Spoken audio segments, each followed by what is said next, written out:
जिस तरीके से बादल फटा और ये ऊपरी हिस्से में बादल फटा और जहां से ये घुमावदार जो आपको तस्वीर के शुरुआती दौर में हम दिखा रहे हैं, किस तरह से बड़े बड़े बुल्डर, ये तस्वीर देखिए, ये पूरा का पूरा जो नदी का हिस्सा है ये घुमावदार है और यहां से जो वेग से मलबा आता है और आगे जैसे बढ़ता है तो इसके बाद धूल का गुबार, वाकई ये तस्वीर देखिए, धूल का गुबार उठता है। कहा जा रहा है कि कई मकान इसकी जद में आए हैं क्योंकि बारिश का दौर चल रहा है तो धूल हो ही नहीं सकता, लेकिन इस दैवीय आपदा में धूल जिस तरह से उठा है उससे यह कहा जा रहा है कि कई मकान इसकी जद में आए हैं। लेकिन मूसलाधार बारिश की भविष्यवाणी जरूर थी और पिछले तकरीबन आप 8-10 दिन से लगातार देख रहे हैं। और पिछले 36 घंटे की अगर मैं बात करूं तो पूरे उत्तराखंड में निरंतर बारिश हो रही है, मूसलाधार बारिश हो रही है, सारे नदी नाले उफान पर हैं।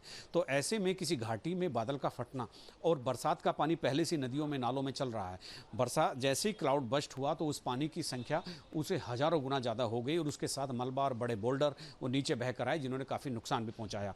और जो हिमाचल वाला जो एरिया है, अगर आप जोग्राफिकली उसकी टोपोग्राफी देखेंगे तो जो कुल्लू, मंडी और सुंदरनगर और ये जो पूरा मंडी वाला एरिया है, कुल्लू घाटी तो बिल्कुल पूरी तरह से विध्वंस हो गई है। और जैसे ही इधर आते हैं तो हिमाचल से सबसे पहले जुड़ने वाला इस एंगल पर जो जिला है वो उत्तरकाशी है और फिर देहरादून त्यूणी के पास जुड़ता है जहां चक्राता त्यूणी वाला जो हिस्सा है जो पर्यटन क्षेत्र भी है। तो ये एक ऐसी स्थिति बन रही है।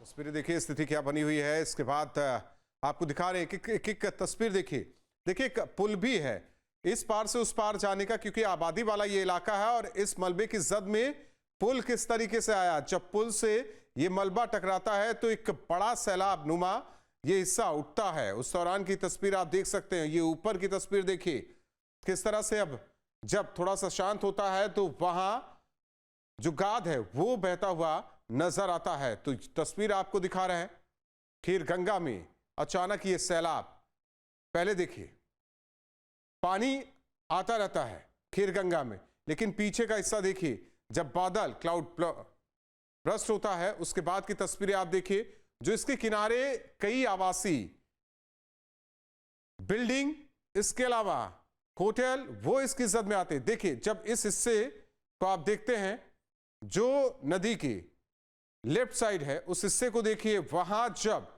ये पूरा मलबा आता है तो धूल का गुबार भी किस तरीके से उठता हुआ नजर आता है। कई पेड़ भी आप ध्यान से देखिए, कई पेड़ भी इसकी जद में आकर गिरते हैं। नुकसान काफी ज्यादा हुआ है। इस तस्वीर के जरिए यह कहा जा सकता है कि नुकसान काफी ज्यादा हुआ है। 50 से 60 लोगों की मिसिंग की खबर है। थराली गांव की ये तस्वीरें देखिए, जो भी इन तस्वीरों को देख रहा है वो सिहर जा रहा है। क्या स्थिति बनी होगी।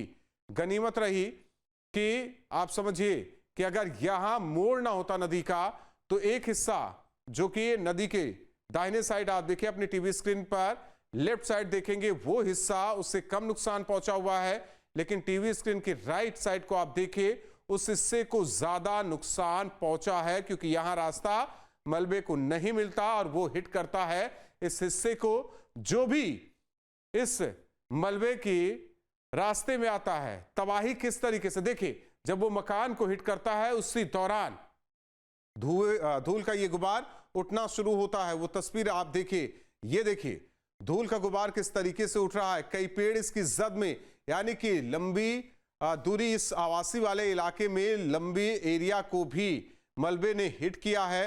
तस्वीरें आपको दिखा रहे हैं, तस्वीरें देखिए किस तरीके से कुदरत की ये बेरहम मार लोगों पर पड़ी है। जो जहां था वहीं ठिठक कर रह गया। मुकेश जगमोहन हमारे साथ जुड़े हुए हैं लगातार। मुकेश, अब तो बारी है कि लोगों को जल्द से जल्द राहत मिले। 50 से 60 लोगों की मिसिंग की खबर है, कई मकानों को नुकसान भी पहुंचा है, लोग फंसे भी हो सकते हैं। तो ऐसे में बड़े लेवल पर क्या कुछ एक्शन शुरू हुआ है? जी बिल्कुल, जिस तरीके से धराली बाजार और धराली गांव में एक भारी आपदा आई है और वहां पर जो है खीर गंगा की चपेट में पूरा गांव और पूरा बाजार आ गया। कई लोगों की वहां पे मिसिंग होने की खबर है। जैसे ही जिला प्रशासन आपदा प्रबंधन को ये खबर पता चली तो आपदा प्रबंधन जिला अधिकारी ने यहाँ से मूव कर दिया है और जिला अधिकारी अब जगमोहन आप बने रहिए। धन सिंह रावत जी हमारे साथ, कैबिनेट मिनिस्टर उत्तराखंड सरकार जुड़े हुए हैं। धन सिंह रावत जी, जिस तरीके से ये सैलाब धराली गांव में तबाही का मंजर साफ नजर आया, फौरी तौर पर क्या कुछ एक्शन लिया गया है आप लोगों की तरफ से? देखिए, अभी जिला प्रशासन और हमारा जो स्वास्थ्य विभाग है, हमारा जो SDRF के जो जितने भी लोग हैं वो सब वहाँ पहुँचे हैं और प्रथम दृष्टा में यह है कि काफी नुकसान हुआ है। और अभी तो हम पहले यह है कि जो लोग वहाँ पे जिनके घर गए हैं, जो लोग वहाँ पे उनको पहले उनको राहत कैंप में कैसे ले जाया जाए, पहली प्राथमिकता हमारी ये है जी। और फिर यह है कि उनके बादल फटा, भारी नुकसान हुआ है जो देखा जा रहा है, क्योंकि मैं अभी चमोली में हूँ जी। और मैंने भी वहाँ के जिला प्रशासन से बात की है, तो पूरी टीमें हमारी वहाँ पहुँच चुकी हैं अभी। जी। हमारे SDM भी, जिलाधिकारी भी, हमारा स्वास्थ्य विभाग की सारी टीमें वहाँ पे रवाना हो गई हैं और आपदा कंट्रोल रूम में हमने उसको जो है पूरा कहा है कि सब लोग वहाँ पे स्वस्थ रहें। तो अब जैसे आकलन का पता चलेगा वैसे बताने के लिए हम बता पाएंगे कि कितना नुकसान वहाँ पे हुआ है। अब प्रशासनिक अमला पूरी तरीके से इस तरफ देखे, ये पूरी कोशिश होनी चाहिए स्वास्थ्य से लेकर लोगों को राहत शिविर से लेकर खाने पीने, क्योंकि देखा जाए कि जो नदी का लेफ्ट साइड है वहां ज्यादा नुकसान, आप तस्वीर तो आपने देखी होगी, उधर ज्यादा नुकसान हुआ है। देखिए, अभी मुख्यमंत्री जी भी और हमारा जिला प्रशासन से मेरी भी जिलाधिकारी से बात होगी। हमने पहले यही निर्णय किया है कि आप जितने लोग वहाँ पे फंसे हैं या जो वहाँ पे कोई दिक्कत है तो सबसे पहले उनको राहत कैंप में देखें और फिर इसकी यदि समीक्षा की जाएगी कि आखिरी जब 2013 में केदारनाथ में आपदा आई थी तो हमारी सरकार ने एक निर्णय लिया था कि नदी के किनारे कोई भी नए निर्माण नहीं होंगे जी। तो उसपे भी जांच होगी कि अगर नदी के किनारे निर्माण हुए तो किसकी अनुमति से हुए जी। तो मुझे लगता है कि हमको एक दीर्घकालिक योजना भी अभी सरकार बनाएगी कि हमारे जो बार बार बादल फटते हैं जी, उसके लिए हमको एक दीर्घकालिक योजना बनानी पड़ेगी कि हमको नदियों के कितने मीटर तक मकान बनाने की अनुमति देनी पड़ेगी ताकि हमको आगे से कोई दिक्कत न आए। एक सवाल आपसे ये भी है धन सिंह रावत जी कि आप तक क्या सूचना पहुंची है, जरा वो दर्शकों से शेयर करें।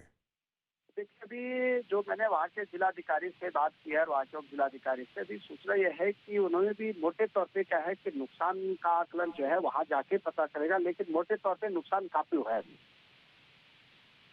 धन्यवाद धन सिंह रावत जी हमारे साथ जुड़ने के लिए। नुकसान काफी हुआ है, जाहिर तौर पर जिस तरीके से तस्वीरें सामने आई है, ये डराने वाली तस्वीर, हर किसी को झकझोर देने वाली तस्वीर।